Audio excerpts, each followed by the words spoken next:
Hey, what's up? I'm Jake Trumper, and welcome back to a movie review. It's been like a month since we've done one, so I really want to do one that's near and dear to my heart. I recently watched Scooby-Doo2 Monsters Unleashed, and I gotta say, it is critically underrated. I went into it being like, I remember somewhere, I remember this being, bad, right? No, I was so wrong.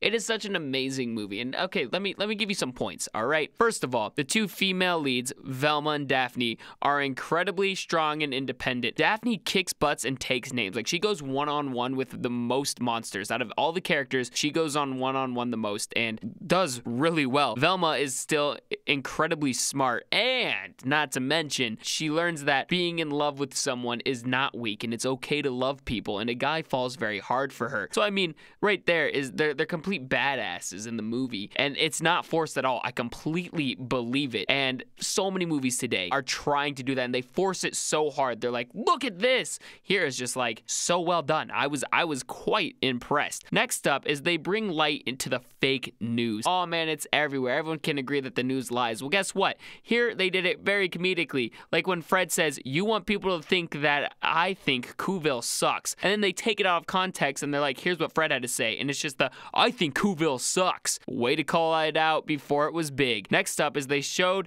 how the life of criminals are after jail. Scooby and Shaggy see how many are now close friends, hanging out in a sketchy club and planning new monsters ideas. This is definitely a social commentary on how prisons don't work. You get sent to a prison, you get let out, and they don't reform you. They use you, and then you're still chasing teenagers in ghost costumes.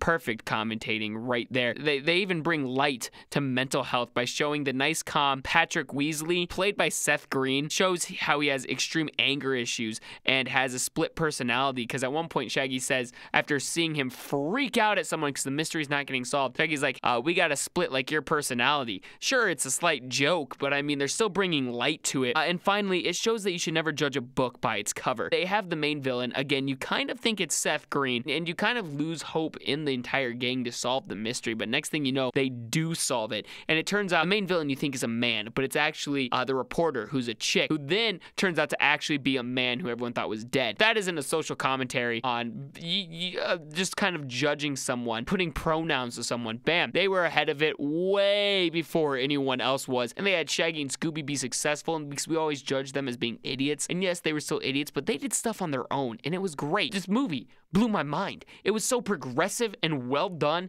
and everyone's just like, oh, it's just Scooby-Doo 2. No! This movie's a masterpiece. Are you kidding me? It goes with No Country for Old Men, Scooby-Doo 2. There's my favorite movies right there, the top two, and then followed by Star Wars: The Empire. Okay, maybe I'm getting a little too excited with my list with this Scooby-Doo 2 at number 2, but it's a good movie, okay? If you ever get a chance, I highly suggest watching it again. Thank you guys so much for watching. Until next time.